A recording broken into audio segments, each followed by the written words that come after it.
പിണറായി വിജയന്റെ ഗവൺമെന്റ് തന്നെ പ്രാവശ്യം കേരളത്തിൽ അധികാരത്തിൽ വരും എന്ന കാര്യത്തിൽ ഒരു സംശയമില്ലാത്തൊരു കാര്യമാണ്. ഇപ്പൊ യൂത്ത് കോൺഗ്രസ്സുകാര് ഞങ്ങളെല്ലാം കോടിക്കണക്കിന് ഇന്ത്യ കേരളത്തിനകത്തും പുറത്തും പിരിച്ചല്ലോ. ഒരു 10 പൈസന്റെ ഒരു കണക്ക് അവർക്ക് പറയാനില്ലല്ലോ. ഇപ്പൊ ഡിവൈഎഫ്ഐക്കാര് 20 കോടി പിരിച്ചു. ഇടതുപക്ഷ ജനാധിപത്യ മുന്നണി കേരള സമൂഹത്തോട് പറഞ്ഞ എല്ലാ കാര്യങ്ങളും ഇതേപടി നടപ്പാക്കിയിട്ടുള്ള ചരിത്രമാണ് കേരളത്തിലുള്ളത്.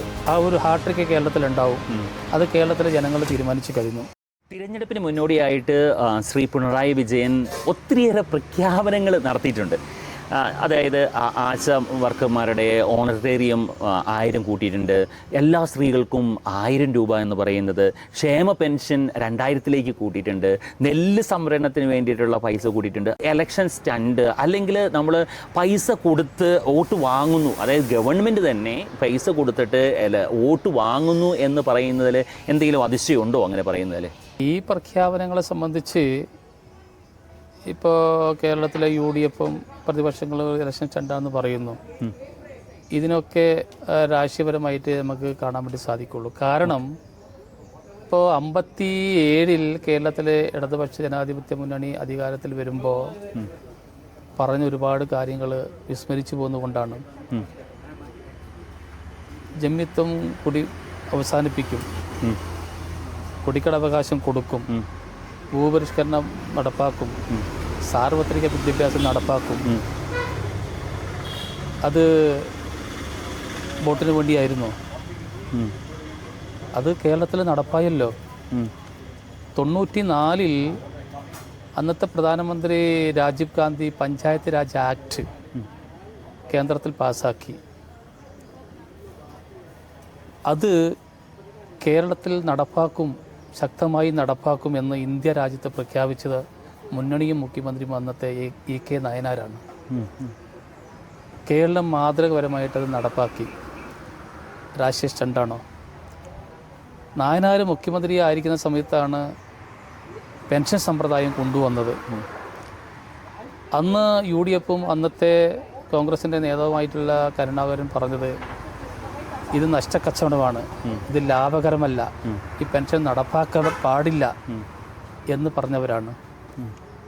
ആ പെൻഷൻ കേരളത്തിൽ പ്രാബല്യമായില്ലേ? 600 രൂപ ഉണ്ടായിരുന്ന പെൻഷനെ നമ്മൾ 1600 രൂപയാക്കുമെന്ന് പറഞ്ഞു. അതായോ? ആയില്ലേ? അതെ, ആയിട്ടുണ്ട്. ഇപ്പോൾ 1600-നെ 2000 ആക്കും എന്ന് പറഞ്ഞു. ഇപ്പോൾ വിതരണം തുടങ്ങിക്കഴിഞ്ഞു. വീട്ടിലിരിക്കുന്ന സഹോദരിമാർക്ക് 1000 രൂപ കൊടുക്കുമെന്ന് LDFിൻ്റെ മാനിഫെസ്റ്റോയിൽ പറഞ്ഞ കാര്യമാണ്. അതാണിപ്പോൾ കൊടുക്കാൻ വേണ്ടി പോകുന്നത്. അത് ഈ മാസം കൊടുക്കും. ഇപ്പോൾ ആശാ വളണ്ടിയർമാരുടെ തുക 1000 രൂപ കൂട്ടിക്കൊടുത്തു. ആശാ വളണ്ടിയർമാർ ആശാ പദ്ധതി ഇപ്പോൾ കേന്ദ്ര ഗവൺമെൻറ്റിൻ്റെ വിഹിതം എത്രയാണ്? ഇത്രയും കാലം കേരളത്തിൽ കൂട്ടിയതാരാണ്? ഇടതുപക്ഷ ജനാധിപത്യ മുന്നണി ഗവൺമെൻറ് അല്ലേ? അപ്പോൾ ഇതൊക്കെ ചരിത്രം പരിശോധിച്ചാൽ നമുക്ക് മനസ്സിലാവുന്ന കാര്യങ്ങൾ. ഇടതുപക്ഷ ജനാധിപത്യ മുന്നണി കേരള സമൂഹത്തോട് പറഞ്ഞ എല്ലാ കാര്യങ്ങളും അതേപടി നടപ്പാക്കിയിട്ടുള്ള ചരിത്രമാണ് കേരളത്തിലുള്ളത്. അല്ലാതെ ഒരു രാഷ്ട്രീയ സ്റ്റണ്ടല്ല ഇത്. ഇപ്പോൾ 2018-ലും 2019-ലും അല്ലേ പ്രളയം വന്നു, അതിനുശേഷം കോവിഡ് വന്നു, നിപ്പ വന്നു. ലോകത്തെ തന്നെ വിസ്മയിപ്പിച്ചുകൊണ്ടാണ് അത്തരം ദുരന്തങ്ങളെ ഈ കൊച്ചു സംസ്ഥാനമായിട്ടുള്ള കേരളം അതിജീവിച്ചത്. അത് ഇടതുപക്ഷ ജനാധിപത്യ മുന്നണിയുടെ ഒരു ഇനിഷ്യേറ്റീവായിട്ടുള്ള ഒരു കാര്യമല്ലേ? അതിൻ്റെയൊക്കെ പ്രവർത്തനത്തെ പറ്റി ഒത്തിരിയേറെ വിവാദങ്ങളുണ്ട്. വളരെ സ്ലോ ആയിട്ടാണ് പോകുന്നത്, കറക്റ്റായിട്ടുള്ള ആൾക്കാരിലേക്ക് എത്തുന്നില്ല എന്നൊക്കെ പറയുമ്പോൾ നമ്മൾ അതിനെ എങ്ങനെ ഹാൻഡിൽ ചെയ്യും? ഏത്? അതായത് ദുരിതത്തിന് ശേഷവും ജനങ്ങളിലേക്ക്, ഉരുൾപൊട്ടലിന് ശേഷവും ജനങ്ങളിലേക്ക് വ്യക്തമായിട്ടുള്ള വീടുകളോ കാര്യങ്ങളോ എത്തിയിട്ടില്ല, ഇനിയും സമയം പിടിക്കുന്നു എന്നൊക്കെ പറയുന്ന ഇല്ല. 2018-ലും 2019-ലും പ്രളയമെല്ലാം കഴിഞ്ഞിട്ടിപ്പോൾ വർഷത്തിൽ 2025-ൽ എത്തി നിൽക്കുകയല്ലേ? അതെല്ലാം നമ്മൾ സോൾവ് ചെയ്ത് കഴിഞ്ഞല്ലോ. ഇപ്പോൾ എന്താ പറയുന്നത്, വയനാട് ജില്ലയിലെ ചൂരൽമല ദുരന്തം ഉണ്ടായി അല്ലേ? ആ ചൂരൽമല ദുരന്തം ഉണ്ടായി ഇന്ന് ലോകത്തിലെ തന്നെ ഏറ്റവും വലിയ ദുരന്തമായിരുന്നു. ആ കുടുംബങ്ങളെ സംരക്ഷിക്കുന്നതിന് വേണ്ടിയിട്ട് കേരളത്തിലെ ഈ ഗവൺമെൻറ് ചെയ്തിട്ടുള്ള നടപടിയും ഇനിഷ്യേറ്റീവും എത്രയാണ്? ഇപ്പം 410 കുടുംബത്തിൻ്റെ വീട് പൂർത്തിയാക്കാൻ ഇവിടെ എല്ലാ രാഷ്ട്രീയ പാർട്ടിക്കാരും പിരിവെടുത്തു. ഈ പിരിവെടുത്ത പണമൊക്കെ എവിടെ പോയി? ഇപ്പോൾ DYFIക്കാർ 20 കോടി പിരിച്ചു, അത് നേരിട്ട് ഗവൺമെൻറ്റിന് കൈമാറി. ആ ചടങ്ങിൽ നേരിട്ട് പങ്കെടുത്തവനെ ഞാൻ. ഓക്കെ. ഇപ്പോൾ യൂത്ത് കോൺഗ്രസ്സുകാർ അല്ലേ ലക്ഷങ്ങൾ പിരിച്ചിട്ടുണ്ട്, ലക്ഷങ്ങളല്ല കോടിക്കണക്കിന് ഇത് കേരളത്തിനകത്തും പുറത്തും പിരിച്ചല്ലോ. ഒരു 10 പൈസേൻ്റെ ഒരു കണക്ക് അവർക്ക് പറയാനില്ലല്ലോ. അവർ വീടുകളും വെച്ചിട്ടില്ല, അത് പറയുന്നില്ലല്ലോ. അപ്പോൾ ഇതൊക്കെ ഞാൻ പറഞ്ഞു വന്നത്, ഇടതുപക്ഷ ജനാധിപത്യ മുന്നണി ഗവൺമെൻറ് ആയാലും ഇന്ന് പിണറായി വിജയനായാലും പറയുന്ന കാര്യങ്ങൾ കേരളത്തിൽ യാഥാർത്ഥ്യമാക്കിയിട്ടുള്ളൂ, അത് നടപ്പിൽ വരുത്തിയിട്ടേ ഉള്ളൂ. ഒരു രാഷ്ട്രീയ സ്റ്റണ്ട് എന്ന് നമുക്ക് പറയുന്നത് UDFൻ്റെ രാഷ്ട്രീയപരമായിട്ട് നമുക്ക് അതിനെ കാണാൻ പറ്റി സാധിക്കുള്ളൂ. ഇനി നമുക്ക് ലാസ്റ്റ് സെഗ്മെൻ്റ് ആണ്. അതായത് ലാസ്റ്റ് സെഗ്മെൻറ്റ് എന്ന് പറഞ്ഞാൽ കുറച്ച് പേഴ്സണൽ കാര്യങ്ങൾ ചോദിക്കും, സ്പീഡായിട്ടുള്ള കുറച്ച് ചോദ്യങ്ങൾ ചോദിക്കും. ആദ്യം തന്നെ ഞാൻ ചോദിക്കാൻ ആഗ്രഹിക്കുന്നത് സാറിൻ്റെ ചിരിയെക്കുറിച്ചാണ്. ഞാൻ ഏകദേശം കുറേ വീഡിയോകളെല്ലാം ശ്രദ്ധിച്ചു വരുന്നു, റിസർച്ചിൻ്റെ ഭാഗമായിട്ട് കുറേ ഫോട്ടോസ് എല്ലാം നോക്കി. അതിലൊന്നും ചിരിക്കുന്നൊരു മുഖം കാണാൻ സാധിച്ചിട്ടില്ല. ജീവിതത്തിലുണ്ടായിരുന്ന ബുദ്ധിമുട്ടുകളായിരുന്നോ അല്ലെങ്കിൽ ഒരു നേതാവ് എന്ന രീതിയിലുള്ള സീരിയസ്നെസ് ആണോ, ഏതാണ് ഈ ചിരിയെ ഒന്ന് മുറുക്കി പിടിക്കുന്ന സാധനം? അതെ, ഞാനിപ്പോൾ അത് സംബന്ധിച്ച് ഇപ്പോൾ പറയുമ്പോൾ ഈ നേതാവ് ആയതുകൊണ്ട് ചിരിക്കുന്നില്ല എന്നുള്ളതല്ല. ഓക്കെ. ഞാൻ ചെറുപ്പം മുതൽ ഇങ്ങനെയാണ്, ചിരി കുറവാണ്. ചെറുപ്പം മുതലേ ഈ ഒരു മൂഡിലാണ്. ചിരിയൊക്കെ കുറവാണ്. സാധാരണ എപ്പോഴും ഒരു ഇമോഷണൽ പോലെയാണ്. ഇങ്ങനെ ഒരു രീതിയാണ്. വളരെ സ്കൂൾ പഠിക്കുമ്പോൾ തന്നെ ഇങ്ങനെയുള്ള ഒരു പ്രാകൃതമാണ് എന്നെ സംബന്ധിച്ചുള്ളത്. അപ്പോൾ ചിരിയെല്ലാം എൻ്റെ മനസ്സിൻ്റെ ഉള്ളിലുണ്ട്, പ്രകടിപ്പിക്കാൻ സാധിക്കുന്നുണ്ട്. അതെ അതെ. പിന്നെ നമ്മൾ എപ്പോഴും ഇങ്ങനെ ചിരിച്ചുകൊണ്ട് നടക്കേണ്ട കാര്യമില്ലല്ലോ. ഒരാൾ നമ്മളോട് ചിരിച്ച് വർത്താനം പറയുമ്പോൾ ഞാൻ ചിരിച്ച് വർത്താനം പറയുന്നുണ്ട്. പിന്നെ എല്ലാവരോടും നമുക്ക് ഞാൻ ചിലപ്പോൾ എനിക്ക് ചെറിയൊരു ഭയമുണ്ട്. എല്ലാവരോടും നമ്മൾ പിന്നെ ഒരു ചിരിച്ച് അങ്ങോട്ട് ഒരു അപ്രോച്ച് ചെയ്യുമ്പോൾ അവരെന്ത് വിചാരിക്കും, അവരെങ്ങനെ അപ്രോച്ച് ചെയ്യുന്നതിനെ സംബന്ധിച്ചൊക്കെ വിഷയമുണ്ട്. പൊതുവേ ഞാൻ ചെറുപ്പം തൊട്ടേ ഈ ഒരു രീതിയിലുള്ള ഒരു മുഖത്തിൻ്റെ ഉടമയാണ്. അതെ അല്ലേ? അങ്ങനെയാണെങ്കിൽ രാവിലെ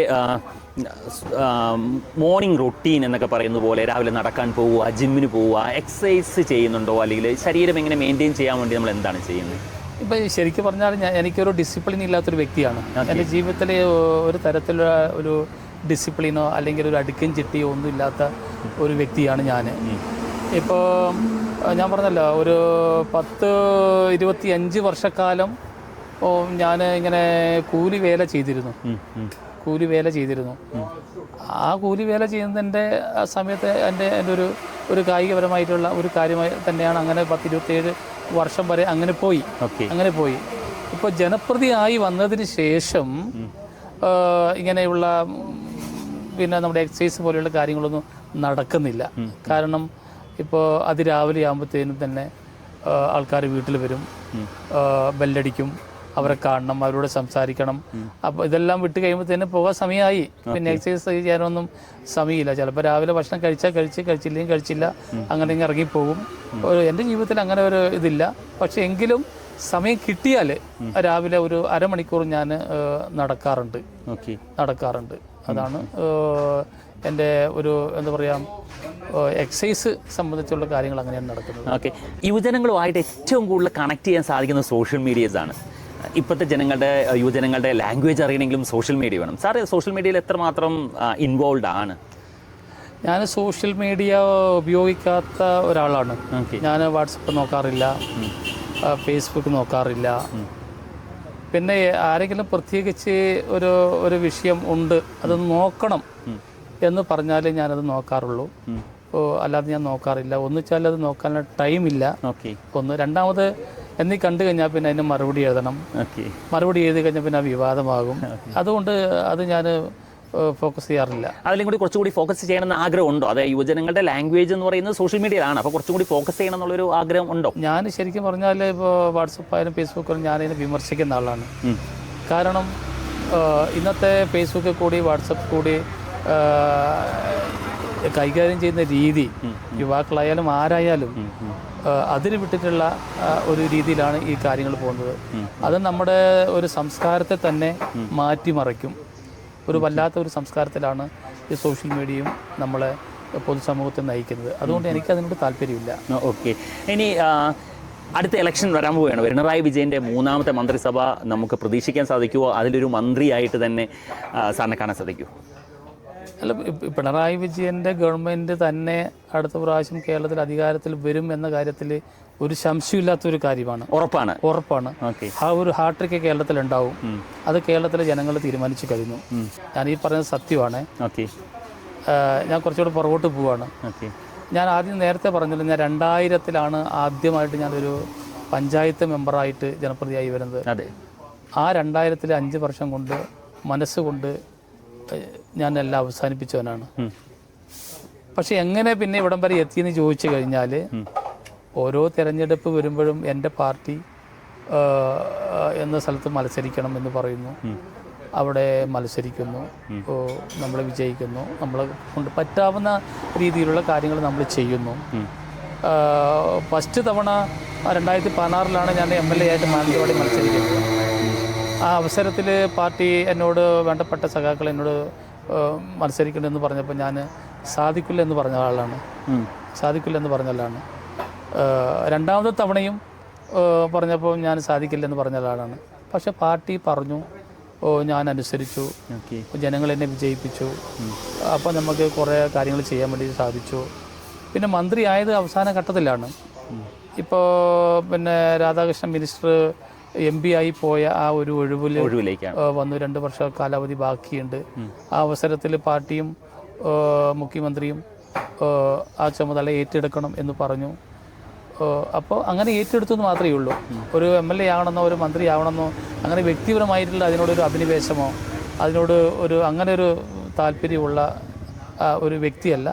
സേവനം ചെയ്യാൻ വേണ്ടി നമ്മൾ കൂടുതൽ ഇറങ്ങി ചെല്ലുമ്പോൾ ഒരു സന്തോഷവും കാര്യങ്ങളും കൂടുതൽ കിട്ടുന്ന. അല്ല, എനിക്ക് സന്തോഷമുണ്ട്. ഇപ്പോൾ എന്നറിയാം, ഈ കഴിഞ്ഞ 10 വർഷം മാനന്തവാടി MLA മന്ത്രിയായിട്ട് ഞാൻ അവരുടെ കാലാവധി പൂർത്തീകരിക്കുമ്പോൾ എന്നെ കൊണ്ട് പരമാവധി ചെയ്യാൻ പറ്റുന്നത് ഞാൻ ചെയ്തു. കാരണം മാനന്തവാടി മെഡിക്കൽ കോളേജ് കൊണ്ടുവന്നു, നേഴ്സിംഗ് കോളേജ് കൊണ്ടുവന്നു, ഇവിടെ റൂസ കോളേജ് കൊണ്ടുവന്നു, പോളിടെക്നിക്ക് കൊണ്ടുവന്നു, IT കോളേജ് കൊണ്ടുവന്നു, വനിതാ കോർപ്പറേഷൻ കൊണ്ടുവന്നു, പിന്നോക്ക കോർപ്പറേഷൻ കൊണ്ടുവന്നു, SC/ST കോർപ്പറേഷൻ കൊണ്ടുവന്നു. ഇങ്ങനെ ഒട്ടനവധി സ്ഥാപനങ്ങൾ ഈ മാനന്തവാടിയിൽ എനിക്ക് കൊണ്ടുവരാൻ വേണ്ടി സാധിച്ചു. റോഡുകൾ സംബന്ധിച്ച് നിങ്ങളെല്ലാവരും കണ്ടുകൊണ്ടിരിക്കുന്നതാണ്. മാനന്തവാടിയിലെ പ്രധാനപ്പെട്ട എല്ലാ റോഡുകളും നമ്മൾ നവീകരിച്ചു കഴിഞ്ഞു. 5000-ത്തോളം കുടുംബങ്ങൾക്ക് നമുക്ക് പട്ടയം കൊടുക്കാൻ വേണ്ടി സാധിച്ചു. ഇതൊക്കെ എനിക്ക് ഒരു ആത്മസംതൃപ്തി തരുന്ന ഒരു കാര്യമാണ്. അപ്പോൾ 10 വർഷം കൊണ്ട് ജനപ്രതി എന്ന നിലയ്ക്ക് എനിക്ക് 100% ചെയ്ത് ഞാൻ പറയുന്നില്ല. പക്ഷേ ഈ ചെയ്ത കാര്യത്തിലൊക്കെ ഞാൻ വളരെ ആത്മാർത്ഥമായി ചെയ്തിട്ടുണ്ട്. എനിക്ക് വളരെ സന്തോഷമുള്ള ഒരു കാര്യമാണ്. എനിക്കൊരു സംതൃപ്തി എൻ്റെ കാരണം വെച്ചാൽ, ഞാൻ നേരത്തെ പറഞ്ഞല്ലോ, 10-27 വർഷക്കാലം കൂലിപ്പണിയെടുത്ത് നരകയാതനയൊക്കെ അനുഭവിച്ച് എതിലെയൊക്കെയോ ജീവിച്ച് പോയ എന്നെ എൻ്റെ പാർട്ടി വളർത്തിയെടുത്ത് പഞ്ചായത്ത് മെമ്പറാക്കി, പഞ്ചായത്ത് പ്രസിഡൻ്റാക്കി, ബ്ലോക്ക് മെമ്പറാക്കി, MLA ആക്കി, മന്ത്രിയാക്കി എന്നൊക്കെ പറയുമ്പോൾ ഒരാൾക്കും കിട്ടാത്ത ഒരു സൗഭാഗ്യം പാർട്ടി എനിക്ക് തന്നിട്ട് ഞാനതിൽ 100% ഞാൻ സാറ്റിസ്ഫൈഡ് ആണ്. ഇനി അങ്ങനത്തെ ഒരു സ്ഥാനം നൽകുവാണെങ്കിൽ സന്തോഷത്തോടെ സ്വീകരിക്കും. പാർട്ടി പറഞ്ഞാൽ അത് കേൾക്കുമെന്ന് മാത്രമേ ഉള്ളൂ. ഞാൻ പറഞ്ഞില്ല, എനിക്ക് അങ്ങനെ നേരത്തെ പറഞ്ഞ പോലെ കോൺഗ്രസ് പാർട്ടിയിലുള്ള പോലെ ഒരു സ്ഥാനത്തിന് വേണ്ടിയിട്ട് കടിപിടി കൂടിയിട്ട് അങ്ങനൊന്നും എനിക്കില്ല. എല്ലാ തെരഞ്ഞെടുപ്പിലും പാർട്ടീൻ്റെ നിർദ്ദേശപ്രകാരം മാത്രം നമ്മൾ ജനപ്രതിയായിട്ട് മത്സരിച്ചു, അങ്ങനെ ജയിച്ചു വന്നു. പിന്നെ മറ്റൊരു സംതൃപ്തി എന്ന് പറഞ്ഞു കഴിഞ്ഞാൽ, ഇപ്പോൾ രാഷ്ട്രീയത്തിന് അതീതമായി ജനങ്ങൾ എനിക്ക് ഒരു അളവിൽ കൂടുതൽ സ്നേഹവും ബഹുമാനവും എനിക്ക് പിന്നെ തന്നിട്ടുണ്ട്. അതൊക്കെ എനിക്ക് വലിയ ഒരു എൻ്റെ ജീവിതത്തിലെ ഒരു സന്തോഷം തരുന്ന ഒരു കാര്യങ്ങൾ തന്നെയാണ്. ഓക്കെ, നിയമസഭാ ഇലക്ഷൻ വരാൻ പോകുന്നു. അതിൽ നമ്മുടെ CPM-ൻ്റെ സ്ട്രാറ്റജി എന്താണ്? വിജയിക്കാൻ വേണ്ടിയുള്ള സ്ട്രാറ്റജി എന്താണ്? ഇപ്പോൾ ശരിക്കും പറഞ്ഞു കഴിഞ്ഞാൽ സ്ട്രാറ്റജി എന്ന് പറഞ്ഞു കഴിഞ്ഞാൽ, കേരളത്തിലെ ഇടതുപക്ഷ ജനാധിപത്യ മുന്നണി ഈ കഴിഞ്ഞ 9 വർഷക്കാലമായിട്ട് കേരളത്തിൽ നടപ്പാക്കിക്കൊണ്ടിരിക്കുന്ന പദ്ധതികളും സമീപനം തന്നെയാണ് അതിൻ്റെ ഒരു സ്ട്രെങ്ത്, എൻ്റെ സ്ട്രാറ്റജി എന്ന് പറയുന്നത്. ഈ വിവാദങ്ങളൊന്നും അതിൽ വിഷയമില്ല. കേരളത്തിലെ മറ്റൊരു കാര്യം എന്ന് പറഞ്ഞാൽ, നമ്മുടെ ഈ ജാതിയും മതവും വിശ്വാസമൊക്കെ രാജ്യത്ത് വളർന്നു വരുമ്പോൾ ഈ കേരളത്തിൽ അതിനൊന്നും ഇട കൊടുക്കാതെ നമ്മുടെ മതേതരത്വം മുറുക്കെ പിടിച്ചുകൊണ്ട് ജനാധിപത്യം മുറുക്കെ പിടിച്ചുകൊണ്ട് ഇത്രയും ജനോപകാരപ്രദമായിട്ടുള്ള ഈ ക്ഷേമ പദ്ധതികൾ നടപ്പാക്കുന്നത് തന്നെയാണ് ഈ തെരഞ്ഞെടുപ്പിന് CPM കാണുന്ന ആധാരം എന്ന് പറയുന്നത്. നമ്മുടെ ഏകദേശം ഒരു അവസാന ഭാഗത്തേക്ക് വരുമ്പോൾ വയനാട് എന്ന് പറയുന്ന ഒരു കൺസെപ്റ്റ് ഉണ്ടല്ലോ, നമ്മുടെ സ്വന്തം വയനാട്. അപ്പോൾ മന്ത്രി എന്ന നിലയ്ക്ക് ഈ വയനാടിനെ കുറിച്ചുള്ള സ്വപ്നം എന്താണ്?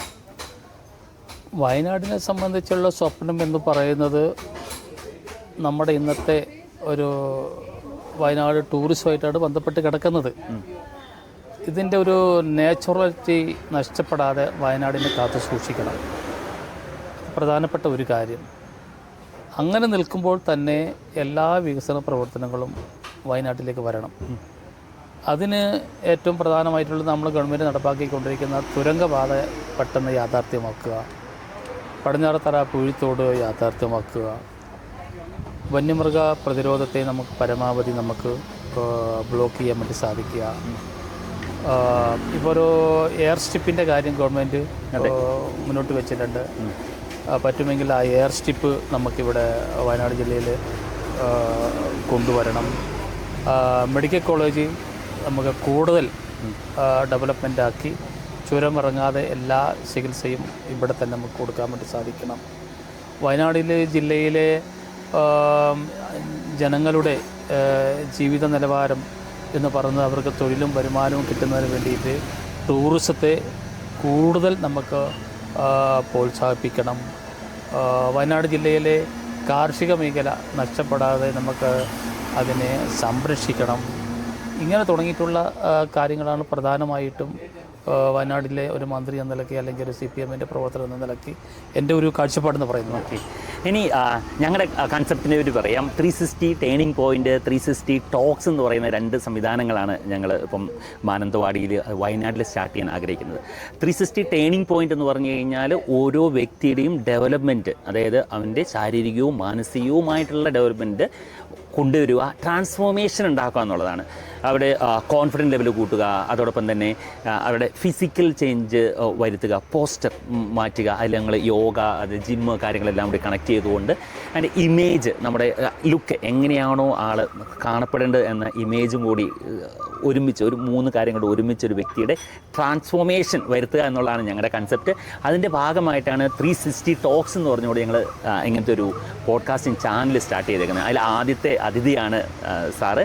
അപ്പം ഇതിലൂടെ ഞങ്ങൾ ലക്ഷ്യം വെക്കുന്ന ഇത്രയാണ്: ഏത് ജനത്തിനും ഏതൊരു വ്യക്തിക്കും ട്രാൻസ്ഫോം ചെയ്യാൻ സാധിക്കും എന്നുള്ളതാണ്. ഏത് വ്യക്തിക്കും നമ്മൾ ജനിച്ച ഒരു സാഹചര്യത്തിൽ നിന്നും മാറണമെങ്കിൽ നമ്മൾ അതേപോലെ തീക്ഷ്ണമായിട്ട് ആഗ്രഹിച്ച് കഴിഞ്ഞാൽ ട്രാൻസ്ഫോർമേഷൻ സാധിക്കുമെന്നൊരു കൺസെപ്റ്റ് ഓരോരുത്തരിലേക്ക് എത്തുക, അവരുടെ പ്രൊഡക്ടിവിറ്റി കൂട്ടുക. അത് ട്രെയിനിങ് സെഷൻ വെക്കുന്നുണ്ട്, അത് സ്റ്റാഫിനാണെങ്കിലും ടീച്ചേഴ്സിനാണെങ്കിലും അതെ IT കമ്പനികൾക്കാണെങ്കിലും. അപ്പോൾ അവരിലൂടെ ട്രാൻസ്ഫോർമേഷൻ വരുത്തുക, അങ്ങനെ നല്ലൊരു ഇന്ത്യ സ്വപ്നം കാണുക എന്നുള്ളതാണ് നമ്മുടെ കൺസെപ്റ്റ്. അപ്പോൾ ഇതിനോട് സാറിന് എന്താണ് പറയാനുള്ളത്? ശരിയാണ്. കാരണം ഈ ലോകം അതുപോലെ തന്നെ വളർന്നുകൊണ്ടിരിക്കുകയാണ്, ശാസ്ത്രം വളർന്നുകൊണ്ടിരിക്കുകയാണ്. അതിൻ്റെ അടിസ്ഥാനത്തിൽ ഓരോ വ്യക്തിയുടെയും മാനസികവുമായിട്ടുള്ള അഭിരുചി സംബന്ധിച്ചുള്ള എല്ലാ കാഴ്ചപ്പാടുകളും കാലാനുസൃതമായി വളർത്തേണ്ടത് ഒരു പ്രധാനപ്പെട്ട ഒരു ഘടകം തന്നെയാണ്. ഈ കാലഘട്ടത്തിൽ നമുക്ക് അങ്ങനെ പോകാൻ വേണ്ടി സാധിക്കുകയുള്ളൂ. അങ്ങനെ പോയാലേ നമുക്ക് നിൽക്കാൻ വേണ്ടി സാധിക്കുകയുള്ളൂ. അത് വളരെ ഒരു നല്ല കാര്യമാണ്. ഒരു വ്യക്തിത്വത്തെ വളർത്തിയെടുക്കുക എന്ന് തന്നെയാണ്. അത് ഏറ്റവും നല്ല ഒരു പോയിന്റ്സ് തന്നെയായിട്ടാണ് ഞാനതിനെ കാണുന്നത്. ഇത്ര നേരം 360 ടോക്സിൻ്റെ കൂടെ സമയം ചെലവഴിച്ച സാറിന് എൻ്റെ ഹൃദയത്തിൻ്റെ പേരിൽ ഞാൻ നന്ദി പറയുന്നു. അതോടൊപ്പം തന്നെ ഞങ്ങളുടെ 360 ടോക്സിൻ്റെ ടീമിൻ്റെ പേരിൽ നന്ദി പറയുന്നു. നമ്മൾ ഉണ്ടായിരുന്ന ഓരോ ചർച്ചകളും എനിക്ക് മനസ്സിലാക്കുന്നത് യുവജനങ്ങളിലും അതുപോലെ എല്ലാവർക്കും ഒരു ട്രാൻസ്ഫോർമേഷൻ ഉണ്ടാകുമെന്ന് ഞാൻ വിശ്വസിക്കുന്നത്. അപ്പോൾ ഏറ്റവും കൂടുതൽ നന്ദി പറഞ്ഞുകൊണ്ട് താങ്ക് യു സർ.